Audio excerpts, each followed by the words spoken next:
നമസ്കാരം. നമ്മൾ ഡിസ്കസ് ചെയ്തുകൊണ്ടിരുന്ന സെക്കൻഡ് മൊഡ്യൂളിലെ ലാസ്റ്റ് പാർട്ടാണ്, ഫൈനൽ പാർട്ടാണ് നമ്മൾ ഈ ക്ലാസ്സിൽ ഡിസ്കസ് ചെയ്യുന്നത്. അപ്പോൾ ബികോം 6th സെമസ്റ്റർ കോഓപ്പറേഷൻ എലക്റ്റീവായിട്ടുള്ള കോഓപ്പറേറ്റീവ് അക്കൗണ്ടിങ് പേപ്പറിൻ്റെ സെക്കൻഡ് മൊഡ്യൂളിൻ്റെ ഫൈനൽ പാർട്ടാണ് നമ്മൾ പറയാൻ പോകുന്നത്. അപ്പോൾ ഫൈനൽ പാർട്ടിൽ നമ്മൾ പറയുന്നത് international institutions supporting cooperative development എന്ന് പറയുന്ന ഏരിയയാണ് നമ്മൾ പറയുന്നത്. അതിൻ്റെ ലാസ്റ്റ് ഏരിയയാണ് നമ്മൾ അതിലൂടെ ഡിസ്കസ് ചെയ്യുന്നത്. വെച്ചാൽ കോഓപ്പറേറ്റീവ് ഡെവലപ്മെൻറ്റിന് വേണ്ടിയിട്ട് സപ്പോർട്ട് ചെയ്യുന്ന ഇൻ്റർനാഷണൽ ഇൻസ്റ്റിറ്റ്യൂഷനുകൾ ഏതൊക്കെയാണെന്നുള്ളതാണ്. അപ്പോൾ നമ്മുടെ എക്സാം പോയിൻ്റ് ഓഫ് വ്യൂവിലാണ് നമ്മളിത് പറയുന്നത്. കാരണം ഇത് എല്ലാ പരീക്ഷകൾക്കും 4 മാർക്കിൻ്റെ ഒരു ചോദ്യമായിട്ട് ഇത് ചോദിക്കാറുണ്ട്. അത് നമ്മൾ പ്രധാനമായിട്ടും പഠിക്കുന്ന 3 ഇൻസ്റ്റിറ്റ്യൂഷനുകളാണ് പഠിക്കുന്നത്. അത് ഒന്ന് ഇൻ്റർനാഷണൽ കോഓപ്പറേറ്റീവ് അലയൻസ് ഉണ്ട്, രണ്ടാമത്തെ ഇൻ്റർനാഷണൽ ലേബർ ഓർഗനൈസേഷൻ ഉണ്ട്, അതേപോലെ തന്നെ മൂന്നാമത്തെ ഫുഡ് ആൻഡ് അഗ്രികൾച്ചറൽ ഓർഗനൈസേഷൻ ഉണ്ട്. അങ്ങനെ പ്രധാനമായിട്ടുള്ള 3 ഇൻ്റർനാഷണൽ ഓർഗനൈസേഷനുകളെ കുറിച്ചിട്ടാണ് നമ്മൾ ആ ഒരു ഏരിയയിൽ പഠിക്കുന്നത്. അതിൽ തന്നെ ആദ്യമായിട്ട് നമ്മൾ പറയുന്നത് ഇൻ്റർനാഷണൽ കോഓപ്പറേറ്റീവ് അലയൻസ് ആണ്. യഥാർത്ഥത്തിൽ നമ്മൾ ഇത് പറയുന്നത് നമ്മൾ 3rd സെമ്മ് മുതലേ പഠിക്കുന്നതാണ്. ഈ ഇൻ്റർനാഷണൽ കോഓപ്പറേറ്റീവ് അലയൻസുകളെ കുറിച്ചിട്ട് നമ്മൾ 3rd സെമ്മിൽ പഠിക്കുന്നുണ്ട്, 4th സെമ്മിൽ പഠിക്കുന്നുണ്ട്, അങ്ങനെ എല്ലാ സെമസ്റ്ററിലും പഠിക്കുന്നുണ്ട്. അപ്പോൾ നമ്മളിത് യഥാർത്ഥത്തിൽ പറയേണ്ട കാര്യമില്ല, എങ്കിൽ പോലും നമ്മൾ പറയുകയാണ്. ഇൻ്റർനാഷണൽ കോഓപ്പറേറ്റീവ് അലയൻസ് എന്ന് വെച്ചാൽ എന്താണ് international cooperative alliance is A global organisation that represents cooperative world wide. നമ്മുടെ ലോകത്താകമാനം അല്ലെങ്കിൽ ഒരു ഇൻ്റർനാഷണൽ എന്നുള്ള നിലയ്ക്ക് നമ്മുടെ കോഓപ്പറേഷനെ റെപ്രസെൻ്റ് ചെയ്യുന്ന ഒരു ഗ്ലോബൽ ഓർഗനൈസേഷനാണ് ഇൻ്റർനാഷണൽ കോഓപ്പറേറ്റീവ് അലയൻസ് അല്ലെങ്കിൽ ICA എന്ന പേരിൽ അറിയപ്പെടുന്നത്. Established in 1995, it aims to promote and support the cooperative model which is based on the values of self help, democracy, equality, equity and solidarity. ഇതൊക്കെ നമ്മുടെ കോഓപ്പറേഷൻ്റെ കൂടി വാല്യൂസാണ്. അപ്പോൾ ഈ നമ്മുടെ it aims to promote and support cooperative model എന്ന് വെച്ചാൽ നമ്മുടെ ഇൻ്റർനാഷണൽ കോഓപ്പറേറ്റീവ് അലയൻസ് എന്ന് പറയുന്നത് 1895 എസ്റ്റാബ്ലിഷ് ചെയ്യപ്പെടുന്നത്. അത് എസ്റ്റാബ്ലിഷ് ചെയ്യപ്പെടുമ്പോൾ അതിൻ്റെ പ്രധാനപ്പെട്ട എയിംസ് എന്ന് പറയുന്ന ലക്ഷ്യം എന്ന് പറയുന്നത് എന്താണ്? To promote and support cooperative model എന്നുള്ളതാണ്. കോഓപ്പറേറ്റീവ് മോഡലിനെ പ്രൊമോട്ട് ചെയ്യുക ആൻഡ് സപ്പോർട്ട് ചെയ്യുക, അങ്ങനെയാണ്. അപ്പം ഈ കോഓപ്പറേഷൻ എന്ന് പറയുന്നത് എന്തിനെ അടിസ്ഥാനപ്പെടുത്തിയാണുള്ളത്? കോഓപ്പറേഷൻ എന്ന് പറയുന്നത് പ്രധാനമായിട്ടും self help, democracy, equality, equity, solidarity, ഇവയൊക്കെയാണ് കോഓപ്പറേറ്റീവ് വാല്യൂസ് എന്ന് പറയുന്നത്. ഈ കോഓപ്പറേറ്റീവ് വാല്യൂസിൻ്റെ പ്രൊമോഷനും സപ്പോർട്ടുമാണ് ഇൻ്റർനാഷണൽ കോഓപ്പറേറ്റീവ് അലയൻസ് കൊണ്ട് ഉദ്ദേശിക്കുന്നത്. The ICA serves as a global voice for cooperatives and works to advance their role in society and the economy. അപ്പോൾ കോഓപ്പറേറ്റീവ്സിൻ്റെ സഹകരണ മേഖലയുടെ ഒരു ഗ്ലോബൽ വോയിസ് എന്നുള്ള നിലയ്ക്കാണ് എന്ത് പഠിക്കുന്നത്? നമ്മുടെ ഇൻ്റർനാഷണൽ കോഓപ്പറേറ്റീവ് അലയൻസിനെ കുറിച്ച് നമ്മൾ ചർച്ച ചെയ്യുന്നത് എന്നുള്ളതാണ് കേട്ടോ. അപ്പോൾ അത്രയും നമ്മൾ ഈ ICAയുടെ ഒരു ഇൻട്രോ ആയിട്ട് നമ്മൾ പറയുന്നത്. നമ്മളിവിടെ നമുക്ക് ചോദ്യമായിട്ട് വരാൻ സാധ്യതയുള്ള ഇതിൻ്റെ ഫങ്ഷൻസ് ആണ്. ICAയുടെ ഫങ്ഷൻസ് എന്താണ്? അപ്പോൾ ഈ ICAയുടെ ഫങ്ഷൻസ് എന്താണ് നമ്മൾ ചോദിക്കുമ്പോൾ ഫങ്ഷൻസ് മാത്രം നമ്പറിട്ട് എഴുതിയിട്ട് കാര്യമില്ല, പകരം ICA എന്താണെന്ന് എഴുതിയിട്ട് വേണം അതിൻ്റെ ഫങ്ഷൻസ് കൂടി എഴുതി പോകാൻ വേണ്ടിയിട്ട്. നമ്മൾ ഒരു 8 ഫങ്ഷൻസ് വീതമാണ് ഡിസ്കസ് ചെയ്യുന്നത്. അപ്പോൾ ICAയുടെ ഒരു ഫങ്ഷൻ എന്ന് പറയുന്നത് അഡ്വക്കസി ആൻഡ് റെപ്രസെൻറ്റേഷൻ എന്നുള്ളതാണ്. എന്ന് വെച്ചാൽ നമ്മൾ എന്ത് ചെയ്യുന്നു? അഡ്വക്കേറ്റ് ചെയ്യുക എന്ന് വെച്ചാൽ വാദിക്കുക എന്നുള്ളതാണ്, വാദിക്കൽ ആണ്. റെപ്രസെൻറ്റേഷൻ എന്ന് വെച്ചാൽ നമ്മൾ എന്ത് ചെയ്യുക? പ്രതിനിധാനം ചെയ്യുക എന്നുള്ളതാണ്. അപ്പോൾ ICA represents the interest of cooperatives at international forums, advocating for policies that support cooperative development and the principles of cooperative governance എന്നുള്ളതാണ്. എന്നുവെച്ചാൽ ICA എന്ന് പറയുന്നത് represents the interest of cooperatives at international forum എന്ന് വെച്ചാൽ എന്താണ്? നമ്മുടെ അന്താരാഷ്ട്ര വേദികളിൽ കോഓപ്പറേറ്റീവ്സിൻ്റെ ഇൻട്രസ്റ്റിനെ റെപ്രസെൻറ്റ് ചെയ്യുക എന്നുള്ളതാണ് അവരുടെ പ്രധാനപ്പെട്ട ഫംഗ്ഷൻ എന്ന് പറയുന്നത്.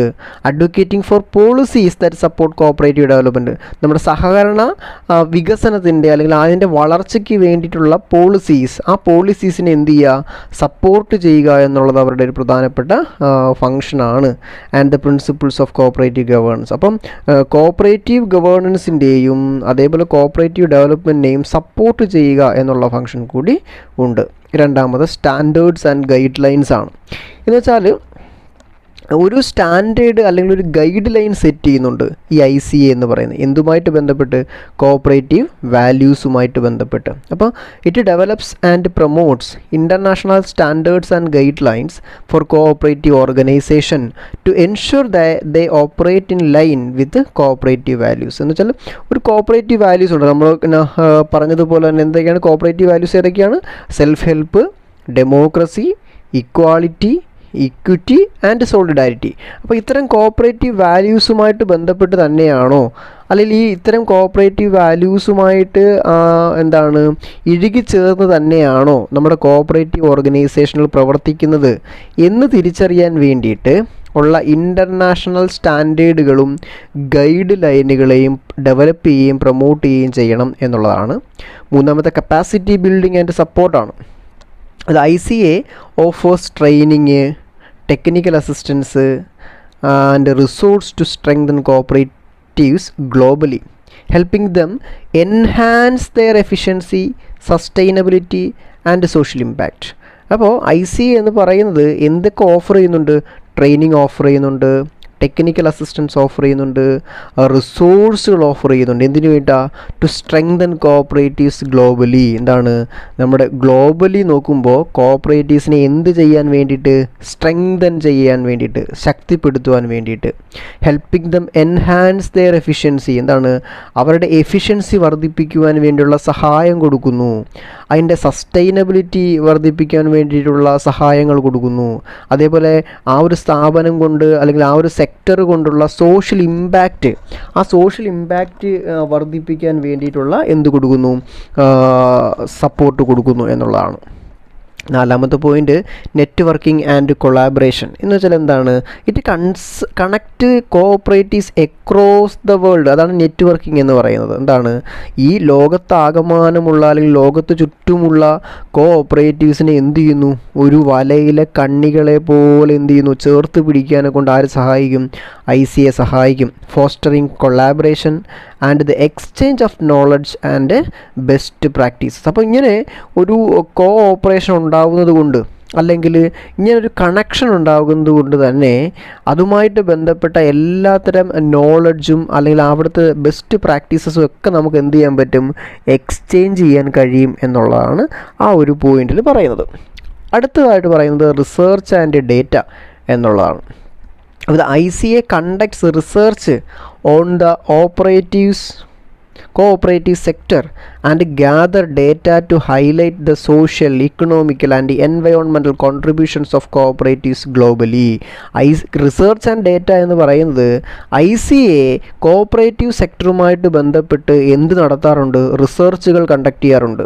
റിസർച്ചുകൾ കണ്ടക്ട് ചെയ്തിട്ട് അവിടെ കിട്ടുന്ന ഡേറ്റയെ പരമാവധി കളക്ട് ചെയ്തിട്ട് ഈ കോഓപ്പറേറ്റീവ്സ് നമ്മുടെ ഒരു ഗ്ലോബലി അല്ലെങ്കിൽ ഒരു ഇൻ്റർനാഷണലി എത്രത്തോളം കോൺട്രിബ്യൂഷൻസ്, അത് സോഷ്യലി എത്രത്തോളം, എക്കണോമിക്കലി എത്രത്തോളം, അല്ലെങ്കിൽ എൻവയോൺമെൻ്റലി എത്രത്തോളം കോൺട്രിബ്യൂഷൻസ് നടത്താറുണ്ട് അല്ലെങ്കിൽ കൊടുക്കുന്നുണ്ട് എന്ന് കണ്ടെത്തുന്നു എന്നുള്ളതാണ്. ആറാമത്തത് promoting cooperatives development. Cooperative development promote ചെയ്യുന്നു. അത് തന്നെയാണല്ലോ ഒരു പ്രധാനപ്പെട്ട ലക്ഷ്യവും അത് തന്നെയാണ്. ഇൻ്റർനാഷണൽ കോഓപ്പറേറ്റീവ് അലയൻസിൻ്റെ ഒരു പ്രധാനപ്പെട്ട ലക്ഷ്യമെന്ന് പറയുന്നത് എന്താണ്? പ്രൊമോട്ടിംഗ് കോഓപ്പറേറ്റീവ് ഡെവലപ്മെൻ്റ് ആണ്. അപ്പോൾ ICA works to expand the cooperative movement by promoting the establishment and growth of cooperatives, particularly emerging economies. എന്ന് വെച്ചാൽ ഒരു എമേർജിങ് എക്കണോമീസ് ഉൾപ്പെടെയുള്ള എല്ലാത്തരം രാജ്യങ്ങളിലും കോഓപ്പറേറ്റീവ്സിന് അല്ലെങ്കിൽ കോഓപ്പറേറ്റീവ് മൂവ്മെൻറ്റ് അല്ലെങ്കിൽ ആ ഒരു ആ സഹകരണ പ്രസ്ഥാനം അത് അതിൻ്റെ ഒരു ശക്തി വർദ്ധിപ്പിക്കുവാൻ വേണ്ടിയിട്ട് ICA ലക്ഷ്യം വെക്കുന്നുണ്ട്. ഏഴാമത്തെ point organising events and conferences. പലതരം മീറ്റിങ്ങുകൾ, ഇവൻറ്റുകൾ അല്ലെങ്കിൽ കോൺഫറൻസുകൾ, അത്തരം സംഗതികളൊക്കെ അവർ ഓർഗനൈസ് ചെയ്യുകയും അതുവഴി ഓരോ ലീഡേഴ്സിൻ്റെയും എക്സ്പേർട്സിൻ്റെയൊക്കെ ഇൻസൈറ്റുകളും ഒക്കെ ഷെയർ ചെയ്യാൻ അവർ പരമാവധി ശ്രമിക്കുന്നുണ്ട്. Last point advancing sustainable development. ഒരു സസ്റ്റൈനബിൾ ഡെവലപ്മെൻറ്റ് മീൻസ് സുസ്ഥിര വികസനം എന്നുള്ളതാണ്.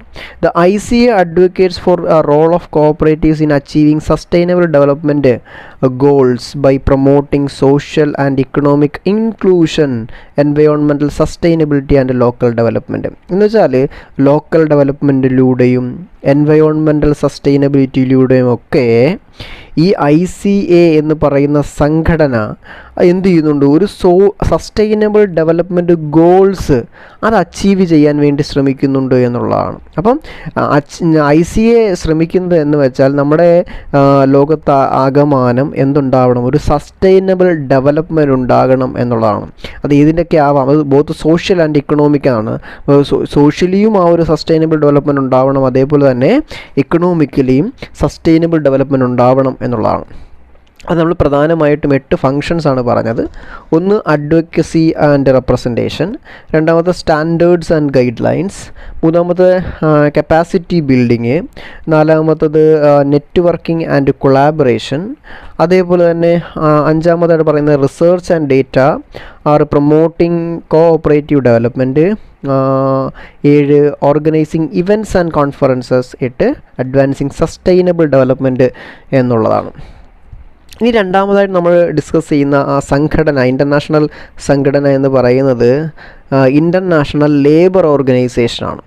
അപ്പോൾ തൊഴിലാളി സംഘടനയാണ് എന്നുള്ളതാണ്. അപ്പോൾ the international labour organisation is A specialised agency of the United Nations founded in 1919 with the primary goal of promoting social justice and fair labor practices globally. അപ്പോൾ ലോകത്താകമാനം, ലോകത്തെല്ലായിടത്തും ഒരു ഫെയർ ലേബർ പ്രാക്ടീസസും അതേപോലെ സോഷ്യൽ ജസ്റ്റിസിനെയും പ്രൊമോട്ട് ചെയ്യാൻ വേണ്ടിയിട്ട്, അല്ലെങ്കിൽ അത്തരം കാര്യങ്ങളെ പ്രാഥമിക ലക്ഷ്യമാക്കി നിർത്തിക്കൊണ്ട് 1919 നമ്മുടെ യുണൈറ്റഡ് നേഷൻസ് UN എന്ന് പറയുന്ന സംഘടന എസ്റ്റാബ്ലിഷ് ചെയ്തിട്ടുള്ള ഒരു സ്പെഷ്യലൈസ്ഡ് ഏജൻസിയാണ് ഏതെന്ന് പറയുന്നത് ഇൻ്റർനാഷണൽ ലേബർ ഓർഗനൈസേഷൻ എന്ന് പറയുന്നത്. ILO brings together governments, employers, workers to set international labor standards and develop policies that aims to improve working conditions and social protection for workers worldwide. അപ്പോൾ world വൈഡിലെ നമ്മുടെ ഗവൺമെൻറ്റുകളെയും വിവിധ രാജ്യങ്ങളിലെ ഗവൺമെൻറ്റുകളെയും, employers means തൊഴിൽ ദാതാക്കൾ എന്നാണ്, workers means തൊഴിലാളികൾ എന്നുള്ളതാണ്. അപ്പം വിവിധ രാജ്യങ്ങളിലെ ഗവൺമെൻറ്റുകളെയും അവിടുത്തെ തൊഴിൽ ദാതാക്കളെയും തൊഴിലാളികളെയും ഒരുമിച്ച് ചേർത്തുകൊണ്ട് ഈ തൊഴിലാളികളുടെ വർക്കിംഗ് കണ്ടീഷൻസും സോഷ്യൽ പ്രൊട്ടക്ഷനും ഒക്കെ നേടിയെടുക്കാൻ, വർക്കിംഗ് കണ്ടീഷൻസിനെ ഇമ്പ്രൂവ് ചെയ്യാനും സോഷ്യൽ പ്രൊട്ടക്ഷനെ ഇമ്പ്രൂവ് ചെയ്യാനും ഒക്കെ വേണ്ടിയിട്ടുള്ള സ്റ്റാൻഡേർഡ്സും അതേപോലെ പോളിസീസും ഒക്കെ ഡെവലപ്പ് ചെയ്യുക എന്നുള്ളതാണ് UN സ്പെഷ്യലൈസ്ഡ് ഏജൻസിയായ ILOയുടെ ഒരു പ്രധാനപ്പെട്ട ഫങ്ഷനായിട്ട് നമുക്ക് പറയാൻ കഴിയുക. അല്ലെങ്കിൽ അതാണ് അതിൻ്റെ പ്രാഥമികമായിട്ടുള്ള ഒരു, അല്ലെങ്കിൽ അതിൻ്റെ പ്രാധാന്യം എന്ന് പറയാൻ പറ്റും, അല്ലെങ്കിൽ അതിൻ്റെ ലക്ഷ്യം എന്ന് പറയാൻ പറ്റും. ILO plays a central role in shaping labor policies globally, improving working conditions, promoting workers' rights and ensuring social justice for all workers. അപ്പം തൊഴിലാളികൾക്ക് വേണ്ടുന്ന വർക്കിംഗ് കണ്ടീഷൻസ് ഇമ്പ്രൂവ് ചെയ്ത് കൊടുക്കുക, വർക്കേഴ്സിൻ്റെ അവകാശങ്ങൾ പ്രൊമോട്ട് ചെയ്ത് കൊടുക്കുക, അതേപോലെ സോഷ്യൽ ജസ്റ്റിസ് എൻഷുർ ചെയ്ത് കൊടുക്കുക എന്നൊക്കെ പറയുന്ന ഇത്തരം ലക്ഷ്യങ്ങളാണ് ILO ലോകത്താകമാനം ആയിട്ട് വഹിക്കുന്ന പ്രധാനപ്പെട്ട ഒരു പങ്ക്, അല്ലെങ്കിൽ അവർ ചെയ്യുന്ന പ്രധാനപ്പെട്ടൊരു ധർമ്മം എന്ന് പറയാൻ കഴിയുന്നു. ഇതിനും നമ്മൾ നേരത്തെ പറഞ്ഞതുപോലെ 8 ഫങ്ഷൻസ് ആണ് നമ്മൾ പറഞ്ഞു പോകുന്നത്. അതിൽ ഒരു ഫങ്ഷനാണ് സെറ്റിംഗ് ഇൻ്റർനാഷണൽ ലേബർ സ്റ്റാൻഡേർഡ്സ് എന്ന് പറയുന്നത്. എന്ത് ചെയ്യുന്നു, ലോകത്ത് നമ്മൾ ഈ പറയുന്നത് പോലെ ഒരു ഇൻ്റർനാഷണൽ ലേബർ സ്റ്റാൻഡേർഡ്സ് അല്ലെങ്കിൽ കൺവെൻഷൻസ് അല്ലെങ്കിൽ റെക്കമെൻഡേഷൻസ് ഒക്കെ ക്രിയേറ്റ് ചെയ്യുക, അതേപോലെ അത് പല രാജ്യങ്ങളിലായിട്ട് അഡോപ്റ്റ് ചെയ്യിക്കുക എന്നുള്ളതാണ് കേട്ടോ. അപ്പോൾ ഇങ്ങനെ ഒരു ഇൻ്റർനാഷണൽ ലേബർ സ്റ്റാൻഡേർഡ് ഉണ്ടാക്കുന്നതിലൂടെ അവിടെ വർക്കേഴ്സിൻ്റെ right, social security, occupational security, അവരുടെ health, child labour, working conditions, ഇവയിലെല്ലാം വ്യക്തമായ മാറ്റങ്ങൾ ഉണ്ടാക്കാൻ കഴിയും എന്നുള്ളതാണ്. ഇനി രണ്ടാമത്തെ പ്രൊമോട്ടിങ് ഡീസൻറ്റ് വർക്ക്. എന്താണ് ഒരു ഡീസൻ്റ് ആയിട്ടൊരു വർക്ക്, ഡീസൻറ്റ് വർക്ക് പ്രൊമോട്ട് ചെയ്യാൻ കഴിയും എന്നുള്ളതാണ്. ആ ഡീസൻറ്റ് വർക്ക് എന്ന് പറയുന്നത് എന്താണ്? Opportunities for productive work, rights at work, social protection, അങ്ങനെയുള്ള കാര്യങ്ങളെയാണ് ഈ ഡീസൻറ്റ് വർക്ക് കൊണ്ട് ഉദ്ദേശിക്കുന്നത്. എന്നുവെച്ചാൽ നല്ല വർക്കിംഗ് ഓപ്പർച്യൂണിറ്റികൾ കൊടുക്കുക, ഈ തൊഴിലാളികൾക്ക് നല്ല അവകാശങ്ങൾ കൊടുക്കുക, അതേപോലെ അവർക്ക് തൊഴിലുമായിട്ട് ബന്ധപ്പെട്ട് നല്ല പ്രൊട്ടക്ഷൻ കൊടുക്കുക എന്നൊക്കെയാണ് പറയുന്നത് കേട്ടോ. മൂന്നാമത്തെ പോയിൻ്റ് മോണിറ്ററിങ് കംപ്ലയൻസ് എന്ന് വെച്ചാൽ എന്താണ്? ഇത് കൃത്യമായിട്ട് നമ്മൾ ഇൻ്റർനാഷണൽ ലേബർ സ്റ്റാൻഡേർഡ്സ് നമ്മൾ സെറ്റ് ചെയ്ത് വെച്ചിട്ടുള്ളത് വളരെ കൃത്യമായിട്ട് ഇംപ്ലിമെൻറ്റ് ചെയ്യുന്നുണ്ടോ, ഈ മെമ്പർ കൺട്രീസ് എല്ലാം ഇതിനെ കൃത്യമായിട്ട് ഇംപ്ലിമെൻറ്റ് ചെയ്യുന്നുണ്ടോ എന്ന് റിപ്പോർട്ടുകളിലൂടെയും ഇൻവെസ്റ്റിഗേഷനിലൂടെയും ഒക്കെ കണ്ടെത്തുന്നൊരു പരിപാടിയുണ്ട് അവർക്ക്. അപ്പോൾ it ensures that countries uphold labour rights and obligations. അപ്പോൾ അതിലൂടെ നമുക്ക് എന്ത് മനസ്സിലാക്കാൻ പറ്റും? ഈ മെമ്പർ കൺട്രീസൊക്കെ ഈ ലേബർ റൈറ്റുകളും അവരുടെ ഒബ്ലിഗേഷൻസൊക്കെ വളരെ കൃത്യമായിട്ട് ടേക്ക് ഓവർ ചെയ്യുന്നുണ്ടോ എന്ന് നമുക്ക് മനസ്സിലാക്കാൻ കഴിയും. നാലാമത്തെ point technical assistance and capacity building എന്ന് പറയാൻ പറ്റും. അപ്പോൾ ടെക്നിക്കൽ അസിസ്റ്റൻസ് എന്ന് പറയുമ്പോൾ എന്താണ്? The ILO provides technical assistance and support to countries, organisations and workers to help their labour laws, institutions and policies. അപ്പോൾ അവരുടെ നയങ്ങൾ, അതേപോലെ സ്ഥാപനങ്ങൾ, അതേപോലെ തൊഴിലാളി നിയമങ്ങൾ, ഇവയൊക്കെ ഇംപ്രൂവ് ചെയ്യിക്കാൻ വേണ്ടിയിട്ട് വേണ്ടുന്ന ടെക്നിക്കൽ അസിസ്റ്റൻസ് രാജ്യങ്ങൾക്ക് ആര് കൊടുക്കും? ഇൻ്റർനാഷണൽ ലേബർ ഓർഗനൈസേഷൻ കൊടുക്കും എന്നുള്ളതാണ്. അപ്പോൾ ഈ ഒരു ടെക്നിക്കൽ അസിസ്റ്റൻസ് എന്ന് പറയുമ്പോൾ എന്തൊക്കെയാവാം? ട്രെയിനിങ് പ്രോഗ്രാംസ് ആവാം, പോളിസി ഡെവലപ്മെൻ്റ് ആകാം, അതേപോലെ സ്ട്രെങ്തനിങ് ലോക്കൽ ഇൻസ്റ്റിറ്റ്യൂഷൻസ്, ഇവയൊക്കെ ആവാം ഈ ടെക്നിക്കൽ അസിസ്റ്റൻസ് ആയിട്ട് പറയാൻ കഴിയുക. അടുത്ത പോയിൻ്റ് സപ്പോർട്ടിങ് വൾനറബിൾ ഗ്രൂപ്പ്സ് ആണ്. വൾനറബിൾ ഗ്രൂപ്പ്സ് എന്ന് വെച്ചാൽ സമൂഹത്തിൽ പിന്നോക്കം നിൽക്കുന്ന ആളുകളെയാണ് നമ്മൾ വൾനറബിൾ ഗ്രൂപ്പ്സ് എന്ന് പറയുന്നത്. പലതരത്തിലാവാം ഈ വൾനറബിൾ ഗ്രൂപ്പ്സ് എന്ന്, ചിലപ്പോൾ സമ്പത്തിൻ്റെ പേരിലാവാം, അങ്ങനെയൊക്കെ ആവാം. The ILO focus on improving the situations of vulnerable and marginalized groups. പാർശ്വവൽക്കരിക്കപ്പെട്ടിട്ടുള്ള ആളുകൾ എന്നാണ് ഈ മാർജിനലൈസ്ഡ് ഗ്രൂപ്പ്സ് എന്ന് പറയുന്നത് കേട്ടോ. Including youth, migrant workers, persons with disability, indigenous populations, ഇത്തരം ആൾക്കാരാണ് ഈ പിന്നെ വൾണറബിൾ ഗ്രൂപ്പ്സ് എന്ന് പറയുക. അപ്പോൾ അവരുടെ ഒരു തൊഴിൽ സ്ഥിതി ഇമ്പ്രൂവ് ചെയ്യാൻ ആരെ കൊണ്ട് പറ്റും? നമ്മുടെ ഇൻ്റർനാഷണൽ ലേബർ ഓർഗനൈസേഷനെ കൊണ്ട് പറ്റും എന്നുള്ളതാണ്. അടുത്ത point research and data collection. ഞാനിത് കൃത്യമായിട്ട് ഇനിയിപ്പോൾ പറയാൻ നിൽക്കുന്നില്ല. നമ്മൾ കഴിഞ്ഞ ICA പഠിച്ചപ്പോഴും നമ്മളത് പറഞ്ഞാണ്. എന്താണ് ഇതുമായിട്ട് ഈ ലേബർ ഇഷ്യൂസൊക്കെയുമായിട്ട് ബന്ധപ്പെട്ടിട്ട് റിസർച്ചുകൾ കണ്ടക്ട് ചെയ്യുകയും അവിടുന്ന് ഡേറ്റ കളക്ട് ചെയ്തതിന് ശേഷം അതുമായിട്ട് ബന്ധപ്പെട്ടുള്ള പോളിസിയും റെക്കമെൻഡേഷൻസും കൊടുക്കുക എന്നുള്ളതാണ് അതിൻ്റെ ഒരു ധർമ്മം എന്ന് പറയുന്നത്. അടുത്ത പോയിൻ്റ് പ്രൊമോട്ടിങ് ജെൻഡർ ഇക്വാളിറ്റിയാണ്. തൊഴിലിടങ്ങളിൽ സ്ത്രീ പുരുഷ സമത്വം ഉണ്ടാക്കിയെടുക്കുക എന്നുള്ളതാണ്. അതിപ്പം തൊഴിൽ കൊടുക്കുന്നതിലായാലും അതേപോലെ തന്നെ അവർക്ക് വേജസ് കൊടുക്കുന്നതിലായാലും ഒരു കാര്യങ്ങളിലും വർക്ക് പ്ലേസിൽ എന്തുണ്ടാവാൻ പാടില്ല? ഒരു പിന്നെ ജെൻഡർ ഡിസ്ക്രിമിനേഷൻ ഉണ്ടാവാൻ പാടില്ല എന്നുള്ളതാണ്. Last point advocating social protection. Social പ്രൊട്ടക്ഷന് വേണ്ടി വാദിക്കുന്നുണ്ട് എന്നുള്ളതാണ്. അല്ലെങ്കിൽ സോഷ്യൽ പ്രൊട്ടക്ഷനെ അവരെന്ത് ചെയ്യുന്നുണ്ട്? പിന്താങ്ങുന്നുണ്ട് എന്നുള്ളതാണ്. അപ്പോൾ the ILO emphasise the importance of social protection system including unemployment benefits, pensions, health care. അപ്പം ഒരു വർക്കർ, ആ വർക്കറിനും വർക്കറിൻ്റെ ഫാമിലിക്കും ചില എക്കണോമിക് റിസ്കുകളിൽ നിന്ന് രക്ഷ നേടാൻ വേണ്ടിയിട്ട് എന്തൊക്കെ കൊടുക്കുന്നുണ്ട്? Unemployment benefit, pension, health care, ഇത്തരം കാര്യങ്ങളൊക്കെ കൊടുക്കുന്നതിനെയാണ് നമ്മൾ അഡ്വക്കേറ്റിംഗ് ഫോർ സോഷ്യൽ പ്രൊട്ടക്ഷൻ എന്നുള്ള പോയിന്റിലൂടെ നമ്മൾ അതിൻ്റെ കാര്യങ്ങൾ പറയുന്നത് കേട്ടോ. അപ്പോൾ ഇത്രയും കാര്യങ്ങളാണ്. അപ്പോൾ നമ്മൾ പ്രധാനമായിട്ടും പറയുന്ന 8 പോയിന്റുകൾ എന്ന് പറയുന്നത് എന്താണ്? സെറ്റിംഗ് ഇൻ്റർനാഷണൽ ലേബർ സ്റ്റാൻഡേർഡ്സ്, രണ്ടാമത്തെ പ്രൊമോട്ടിംഗ് ഡീസൻറ്റ് വർക്ക്, മൂന്നാമത്തെ മോണിറ്ററിംഗ് കംപ്ലയൻസ്, നാലാമത്തെ technical assistance and capacity building, അഞ്ചാമത്തെ സപ്പോർട്ടിംഗ് വൾണറബിൾ ഗ്രൂപ്പ്സ്, ആറാമത്തത് research and data collection, 7 promoting gender equality, 8 advocating for social protection എന്നുള്ളതാണ്. ഇനി നമ്മൾ ലാസ്റ്റായിട്ട് പറയാൻ പോകുന്നതാണ് food and agricultural organisation, FAO എന്ന് പറയുന്നത്. നമ്മൾ ഈ 3 ഇൻസ്റ്റിറ്റ്യൂഷനെ കുറിച്ചിട്ടാണ് പറയുന്നത്. അപ്പം food and agricultural organisation is A specialised agency of the United Nations. അപ്പോൾ നമ്മൾ എന്താണ് ILO പറഞ്ഞതുപോലെ തന്നെയാണ് ഈ FAO എന്ന് പറയുന്ന സംഘടനയും യുണൈറ്റഡ് നേഷൻസിൻ്റെ ഒരു സ്പെഷ്യലൈസ്ഡ് ഏജൻസിയാണ്. പക്ഷേ ഇത് എസ്റ്റാബ്ലിഷ് ചെയ്യപ്പെടുന്നത് 1945 മറ്റേ നമ്മൾ 1919 എന്ന് പറയുമ്പോൾ ഇത് 1945 with the aim of achieving food security for all, improving nutrition, promoting sustainable agricultural practices globally. എന്നുവെച്ചെന്താണ് ഈ ഫുഡ്സ് എല്ലാവർക്കും ഫുഡ് സെക്യൂരിറ്റി കൊടുക്കുക, ന്യൂട്രീഷൻ ഇമ്പ്രൂവ് ചെയ്യിക്കുക, അതേപോലെ തന്നെ എല്ലായിടത്തും സസ്റ്റൈനബിൾ ആയിട്ടുള്ള അഗ്രികൾച്ചറൽ പ്രാക്ടീസസിനെ പ്രൊമോട്ട് ചെയ്യുക. ഇത്തരം കാര്യങ്ങൾക്ക് വേണ്ടിയിട്ടാണ് FAO എന്ന് പറയുന്ന സംഘടന നിലവിൽ വന്നത്.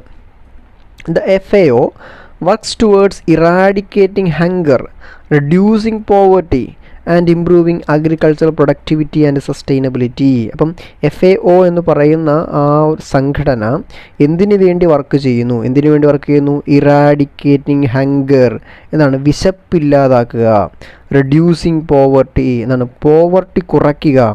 ഇംപ്രൂവിങ് അഗ്രികൾച്ചറൽ പ്രൊഡക്ടിവിറ്റി എന്താണ്, ആൻഡ് സസ്റ്റൈനബിലിറ്റി. അഗ്രികൾച്ചറൽ പ്രൊഡക്ടിവിറ്റിയും സസ്റ്റൈനബിലിറ്റിയും എന്ത് ചെയ്യുക? ഇംപ്രൂവ് ചെയ്യിക്കുക. ഇതാണ് അവരുടെ പ്രധാനപ്പെട്ട ലക്ഷ്യം. The FAO plays a key role in promoting global food security, addressing challenges in agricultural and rural development, and ensuring that food systems are resilient, inclusive and sustainable for the long term എന്നാണ്. അപ്പം FAO എന്ന് പറയുന്ന സംഘടന നമ്മുടെ global food സെക്യൂരിറ്റിക്ക് വേണ്ടിയിട്ട് വളരെ വലിയ പങ്ക് വഹിക്കുന്നുണ്ട് എന്നുള്ളതാണ് കേട്ടോ. അപ്പം ആ വളരെ വലിയ പങ്ക് വഹിക്കുന്നതിലൂടെ തന്നെ അവിടെ ഒരു ഫുഡ് സെക്യൂരിറ്റി ഉണ്ടാക്കിയെടുക്കാൻ ആർക്ക് കഴിയുന്നുണ്ട്? നമ്മുടെ ഫുഡ് ആൻഡ് അഗ്രികൾച്ചറൽ ഓർഗനൈസേഷൻ എന്ന് പറയുന്ന ആ സംഘടനയ്ക്ക് കഴിയുന്നു എന്നുള്ളതാണ്. അതിൻ്റെ ഫങ്ഷൻസ് ആയിട്ട് നമ്മൾ പറയുന്നത് നമ്മൾ ആ പറഞ്ഞ കാര്യങ്ങളൊക്കെ തന്നെയാണ്. ഒന്നാമത്തത് eradicate hunger and food insecurity. എന്താണ്? ഹങ്കറും ഫുഡ് ഇൻസെക്യൂരിറ്റിയും ഇല്ലാതെയാക്കുക എന്നുള്ളതാണ്.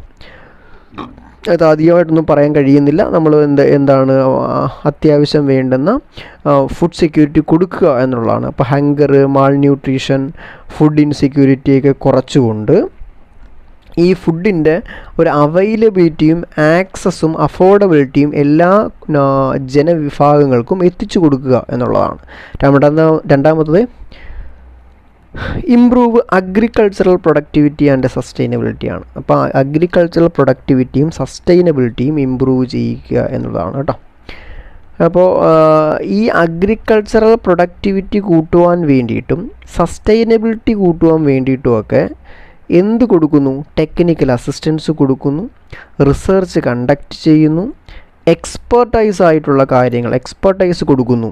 ഇത്തരം കാര്യങ്ങളിലൂടെ എന്താണ് പ്രൊഡക്ടിവിറ്റി വർദ്ധിപ്പിക്കുക എന്നുള്ളതാണ്. അപ്പം ടെക്നിക്കൽ അസിസ്റ്റൻസും റിസർച്ചും എക്സ്പെർട്ടൈസും ഒക്കെ കൊടുത്തിട്ട് ചില രാജ്യങ്ങളിൽ അഗ്രികൾച്ചറൽ പ്രൊഡക്ടിവിറ്റി വർദ്ധിപ്പിക്കുക എന്നുള്ളതാണ് ആ പോയിൻ്റ്.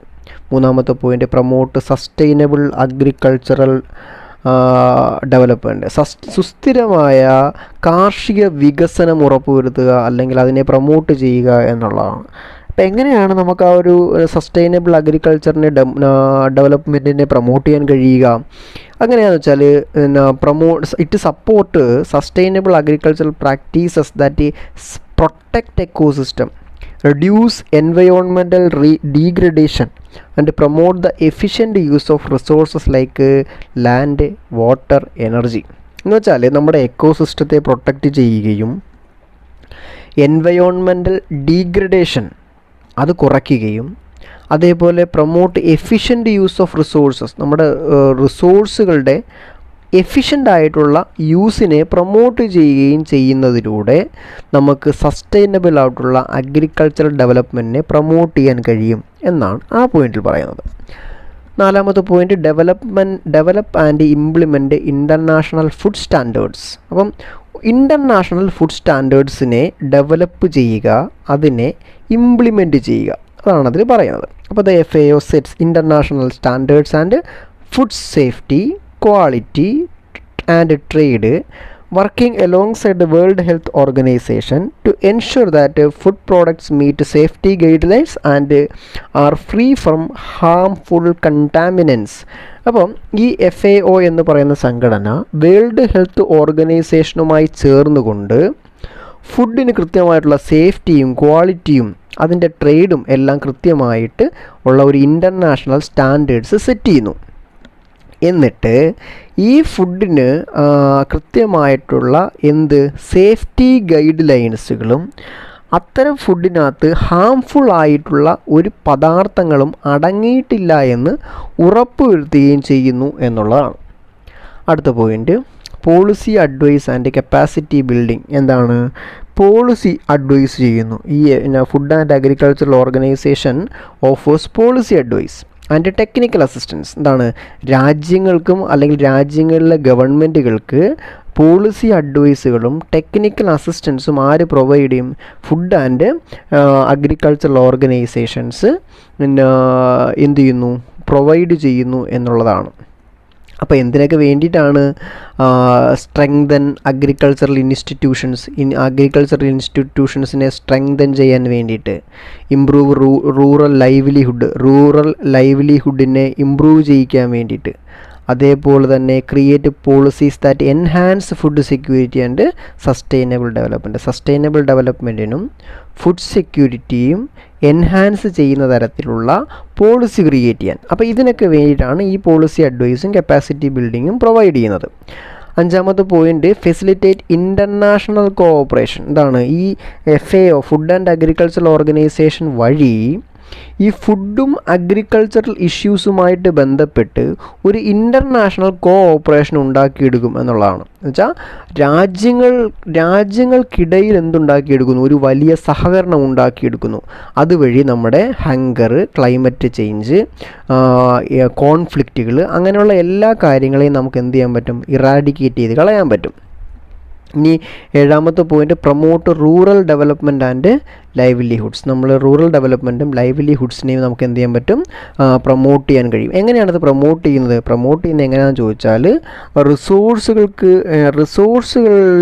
റിസോഴ്സുകൾക്ക് വേണ്ടുന്ന ആക്സസ് കൊടുക്കുന്നു.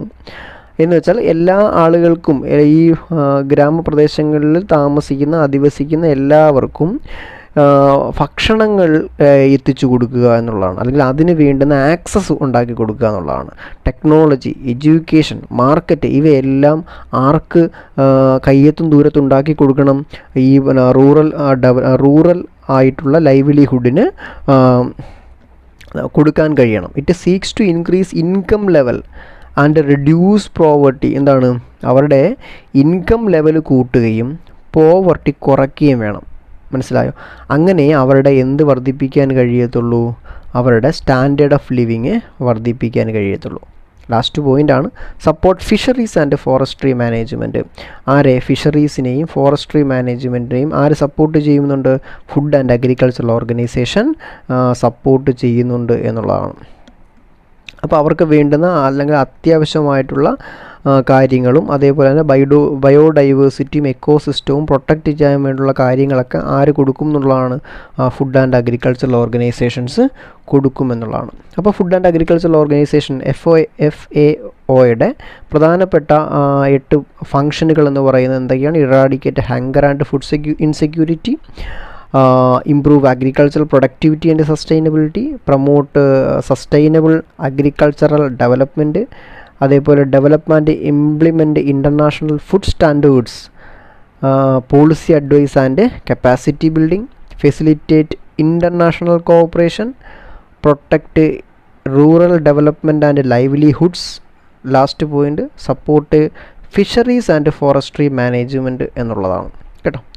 അപ്പോൾ ഇത് ഒരു പ്രധാനപ്പെട്ട ഏരിയയാണ്. നമുക്ക് 4 മാർക്കിന് ചോദിക്കാൻ പാകത്തിൽ ഉള്ള ഒരു ഏരിയയാണിത്. 3 ഓർഗനൈസേഷൻസേ നമുക്ക് പഠിക്കാനുള്ളൂ. അതിലേതെങ്കിലും ഒരെണ്ണം 4 മാർക്കിന് സാധാരണഗതിയിൽ ചോദിച്ച് കണ്ടിട്ടുള്ളതാണ്. അതുകൊണ്ടാണ് ഇത് മാത്രമായിട്ട് ഞാനൊരു